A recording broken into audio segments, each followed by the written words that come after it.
인류 역사 속에서 강대국들의 패권 다툼 뒤에는 늘 전쟁이 있었다. 15세기에서 17세기에 이르는 동안 유럽에서 발생한 전쟁의 명분으로 앞장서서 외쳐진 것은 신의 이름이었다. 종교 전쟁의 시대. 유럽에선 어떤 일들이 벌어졌던 것일까? Il y a eu au XVIe siècle énormément de violences liées à la religion. Et pas seulement en France, Calvin à Genève et ce qui se passait aux Pays-Bas, on était dans un temps de violence. La guerre fait vraiment partie de la conception économique des nations européennes au XVIe et surtout au XVIIe siècle. 경제적으로 보면 대항해 시대가 열리면서 새 항로와 식민지를 놓고 국가들 간의 무력 충돌이 일어나는 시기였습니다. 경제 패권을 놓고 이들 국가들이 치열하게 갈등을 벌이는 시기였죠. 대항해 시대가 가져다준 부와 황금을 차지하기 위한 유럽의 경제 패권 전쟁. 그 소용돌이 속에서 앙트레프레너들은 어떤 운명을 겪었는지 시간을 거슬러 올라가 보자. 16세기 유럽 대륙에는 나라의 운명을 바꾼 지도자들이 등장한다. 영국의 엘리자베스 1세, 프랑스의 앙리 4세, 그리고 스페인의 펠리페 2세. 이들의 선택과 결정은 유럽의 패권 지도를 바꾸기 시작한다.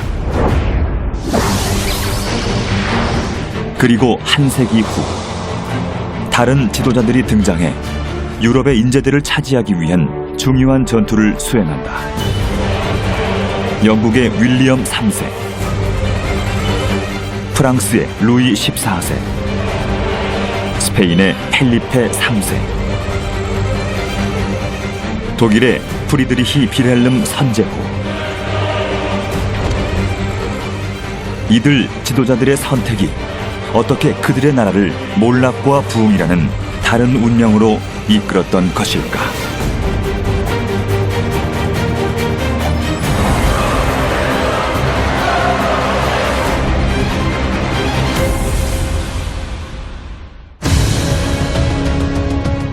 근대 유럽에서 앙트레프레너들의 대규모 이동을 초래한 중요한 사건들이 발생한다. 프랑스의 종교 분쟁으로 인한 대학살, 종교의 자유를 인정한 역사적인 낭트 칙령, 스페인에서 벌어진 대대적인 인종 참소, 유럽 최대의 인구 이동을 초래했던 루이 14세의 종교 박해, 그리고 영국의 운명을 바꾼 명예혁명. 이 5가지 사건들이 어떻게 경제 패권의 이동을 초래했는지 16세기 프랑스로 되돌아가 보자. 오랫동안 관용을 외쳐온 나라 프랑스.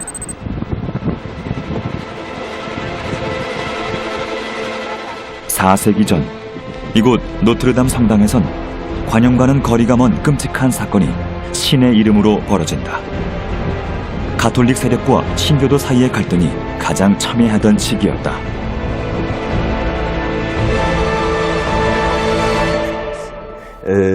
À l'époque des années 1560-1570, les protestants représentaient 10% de la population. C'est le maximum qu'ils aient atteint. Et il y a eu de la part de la monarchie catholique la volonté de briser le pouvoir croissant des protestants. 사건은 이곳 노트르담 성당에서 거행된 왕가의 결혼식으로부터 시작됐다. 신교와 구교 사이의 분쟁을 잠재우기 위한 정략 결혼식이었다. En 1572, en août 1572, à l'occasion d'un mariage princier à Paris, une très grande partie de la noblesse protestante française était réunie. 결혼식의 신부는 가톨릭 세력이었던 왕의 여동생 마르그리트 드 발루아, 그리고 신랑은 오랫동안 가톨릭 왕가의 적이었던 신교도 지도자 앙리 드 나바르였다. Et c'est à l'occasion de ce mariage, donc Henri de Navarre est le chef des protestants, et la reine Margot elle est catholique. Et donc c'est un mariage qui est critiqué par les contemporains, et notamment par les catholiques, qui trouvent que c'est un mariage contre nature. À l'occasion d'un mariage princier à Paris, une très grande partie de la noblesse protestante française était réunie. Et le roi Charles IX a voulu profiter de l'occasion pour, je dirais, décimer la noblesse protestante. 화해의 결혼식은 피해의 결혼식으로 변모했다. 신교도들을 인정할 수 없었던 가톨릭 과격파들에 의해 사륙이 시작됐다. 결혼식에 참여했던 신교도 3,000명 이상이 피르은의 밤에 잔인하게 학살당했다.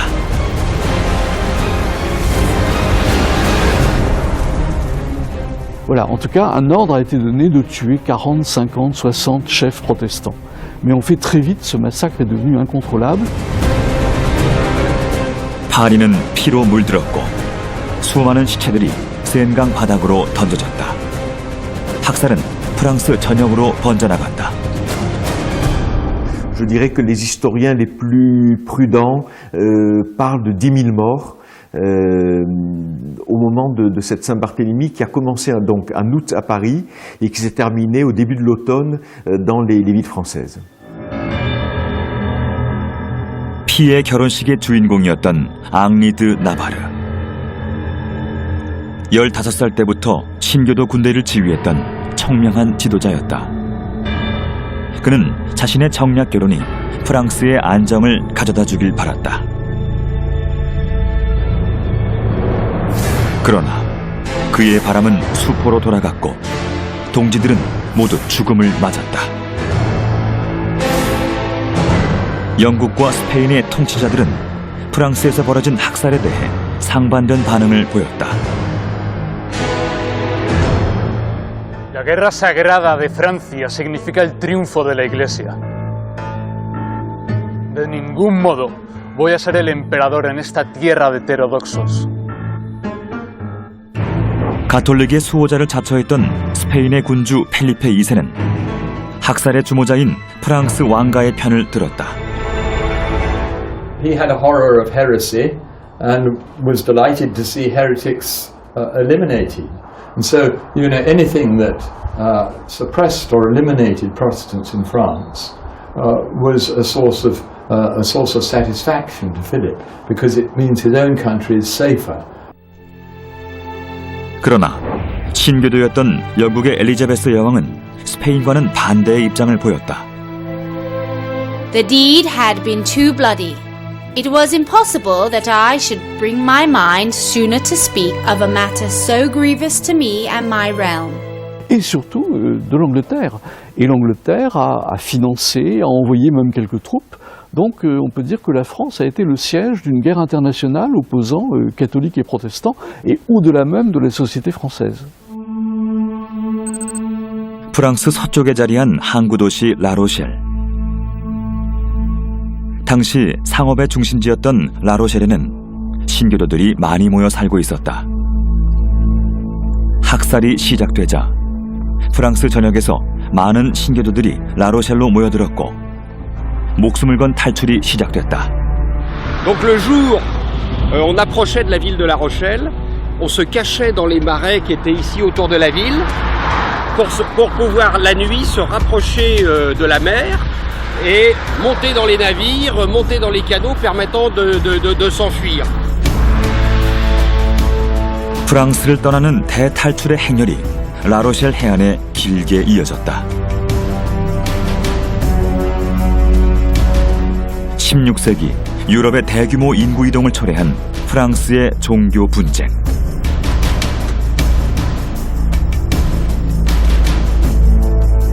배를 타고 프랑스 신교도들이 향한 곳은 당시 엘리자베스 여왕이 통치하고 있던 섬나라 영국이었다. Well, she allowed them to come, and she allowed them to settle, and she as I've said, permitted them to work in England and to have their own churches. 엘리자베스 여왕이 프랑스의 신교도들을 받아들인 데에는 종교적인 이유뿐만이 아니라 경제적인 이유도 있었다. D'autant plus que, encore une fois, ces protestants font des métiers très utiles, notamment pour l'Angleterre. Beaucoup sont négociants, marchands, financiers. Et donc par rapport au développement économique et commercial de l'île, c'est évidemment essentiel. Donc il y a à la fois la solidarité religieuse, mais aussi l'intérêt économique. Je pense qu'il ne faut jamais dissocier les deux. 당시 프랑스의 신교도들은 위그노라는 이름으로 불렸다. 영국이 위그노들을 경제적으로 중요하게 여긴 이유는 무엇일까? Alors, on dit souvent que les Huguenots représentaient en quelque sorte des élites en France. Alors, c'est vrai et faux. C'est-à-dire qu'il y a eu, je l'ai dit tout à l'heure, il y a eu beaucoup de noblesse passée à la Réformation. Il y a eu aussi beaucoup les classes modernes des villes, notamment les négociants, ce qu'on appelle la bourgeoisie, les artisans, tout ce qui était métiers spécialisés,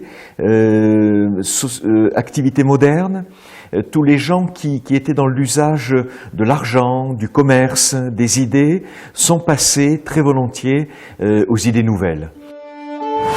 그렇다면 위그노들 중에 경제적 중추를 담당했던 앙트레프레너들이 많았던 이유는 무엇일까? 프랑스 위그노들이 신봉한 새로운 교리는 종교개혁가 칼뱅의 사상에 기초를 두고 있다.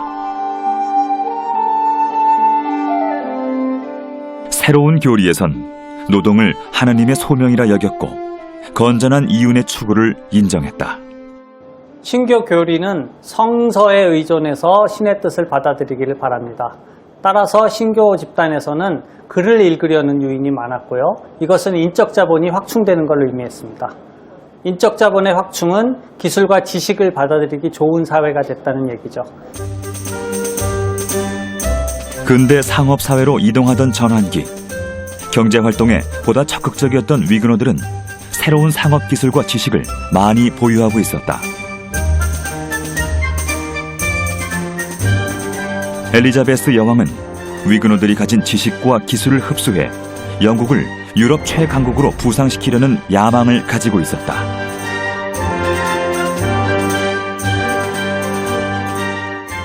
L'époque d'Élisabeth est marquée par notamment un développement commercial, économique tout à fait important de l'île qui commence à coloniser, à conquérir des territoires. Et donc voilà, les protestants participent à cette aventure finalement. 경제 부흥을 위해 이웃나라 이민자들까지 적극 활용했던 엘리자베스 여왕은 유럽 변방의 작은 섬나라를 대영 제국으로 성장시키는 기초를 닦았다.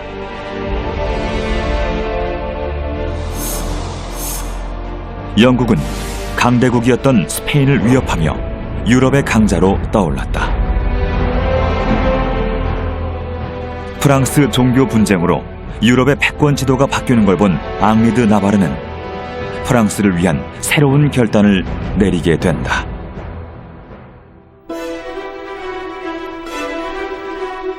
유럽 패권 지도를 뒤흔든 두 번째 사건은 앙리 4세가 발표한 낭트 칙령이다.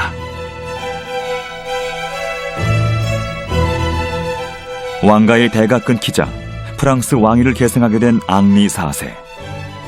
신교도 지도자였던 그는 왕위에 오른 후 가톨릭으로 개종하는 중대한 타협을 한다.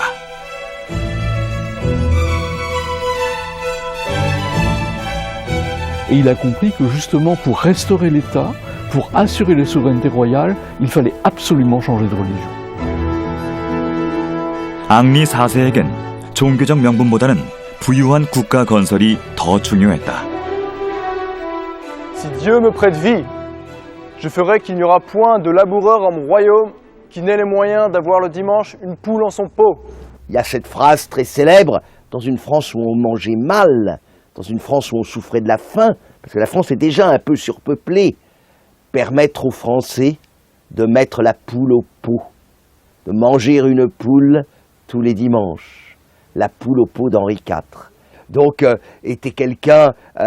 et ça s'appelait toujours aux Français, aujourd'hui encore d'ailleurs.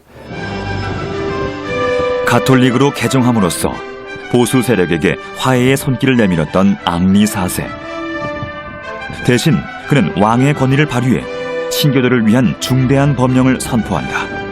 바로 종교의 자유를 허용한 낭트 칙령이다.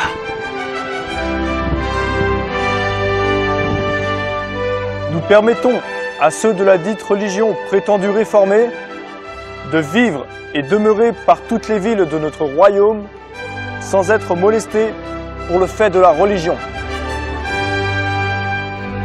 낭트 칙령으로 인해 프랑스를 광기와 사력으로 내몰았던 37년간의 긴 종교 전쟁이 끝이 났다. 구교도와 신교도 양쪽 모두가 분쟁 없이 공존할 수 있도록 종교의 자유가 보장됐다.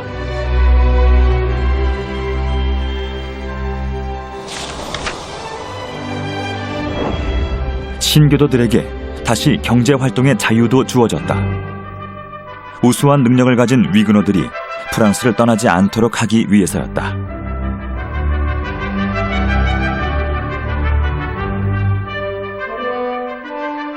Paieront les droits comme il est accoutumé pour les charges et les offices, sans être contraints ni contrariés dans leur dite religion. Alors, avec le roi Henri IV, les choses s'améliorent beaucoup pour les Huguenots. C'est le début d'une longue période, disons-le, de paix et de bonheur. Parce que en 1598, Henri IV a imposé à l'ensemble des Français, avec succès, la fin des guerres de religion.